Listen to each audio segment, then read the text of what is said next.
Mari kita berdoa. Kasih karunia dan damai sejahtera dari Allah Bapa dan dari anaknya Tuhan Yesus Kristus menyertai kamu sekalian. Amin. Firman Tuhan yang menyapa kita pada hari Kamis tanggal 27 Oktober diambil dari Pengkhotbah 12 ayat 13. Akhir kata dari segala yang didengar ialah takutlah akan Allah dan berpeganglah pada perintah-perintahnya, karena ini adalah kewajiban setiap orang. Demikian firman Tuhan. Bapak Ibu yang dikasihi oleh Tuhan kita Yesus Kristus, pada tahun 1989 ada sebuah buku yang sangat terkenal yang kita sebut dengan Seven Habits, karangan dari Stephen Covey. Kabarnya buku ini dapat terjual sebanyak 15 juta buku. Buku ini berkisah mengenai kata-kata bagaimana habitat manusia agar bisa menjadi orang sukses. Artinya kita melihat banyak sekarang juga perkembangan media sosial, banyak sekarang yang mengatakan kata-kata mutiara, kata-kata motivasi, bahkan kata-kata yang membangun agar membuat kehidupan manusia menjadi lebih baik. Sejalan dengan itu berkembang juga atau kita kenal dengan influencer, orang-orang yang bekerja di dalam motivator. Bahkan di tahun era 90-an kita kenal motivator inisialnya MT yang kita kenal dengan sebutan Salam Super. Dari motivator ini dia sampai terkenal, bahkan kabarnya ketika dia memberikan motivasi dia mendapatkan bayaran 150 juta per jam. Tetapi di tahun 2016 karirnya menjadi hancur ketika dia tidak mengakui anak darah dagingnya. Apa yang ingin kita lihat dari sini? Bapak Ibu yang dikasihi oleh Tuhan kita Yesus Kristus, kata-kata mutiara, kata-kata motivasi itu pasti akan membangun. Tetapi kalau tidak didasari oleh firman Tuhan, maka itu tidak ada faedahnya.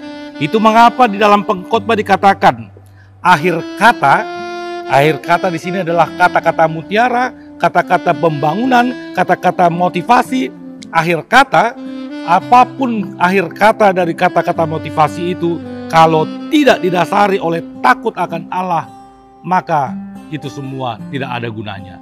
Itu mengapa ketika kata-kata mutiara, kata-kata motivasi itu hanya berdasarkan hikmat dari manusia, maka karirnya akan menjadi hancur. Bahkan kita akan hanya mengatakan, dia hanya bisa ngomong. Oleh sebab itu Bapak Ibu yang dikasihi oleh Tuhan kita Yesus Kristus, ketika firman Tuhan ini ingin mengingatkan yang pertama bagi kita, apapun kehidupan kita yang ingin kita lakukan dari semua kehidupan itu, akhir dari segala kata-kata mutiara itu atau kata-kata motivasi itu, yang harus diingat ialah bahwa harus takut akan Allah. Nah, yang kedua yang menjadi pembecahan kita pada hari ini, takut akan Allah yang seperti apa? Apakah seperti putri malu ketika dia disentuh langsung menguncup? Bukan seperti itu Bapak Ibu.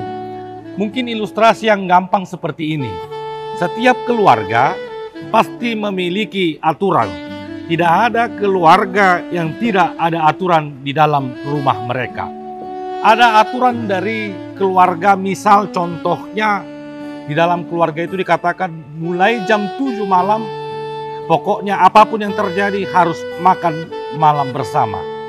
Ketika anak itu melihat aturan itu sebagai hukuman atau sebagai keterpaksaan, maka dia akan melakukan itu dengan terpaksa. Ketika orang tuanya tidak ada di rumah, dia akan pergi dan tidak melakukan aturan itu. Tetapi kalau si anak melihat aturan itu agar dirinya tidak mendapatkan penyakit mah, agar dirinya karena orang tua sayang kepada dirinya, ada atau tidak orang tua di rumah, dia akan melakukan peraturan itu dengan sukacita. Itulah mengapa yang ingin dikatakan di sini, ketika kita takut akan Allah, berpegang pada perintah-perintahnya tanpa diawasi ataupun diawasi secara langsung, maka takut akan Tuhan adalah ketika kita mengasihi Allah. Di situ letak persoalannya.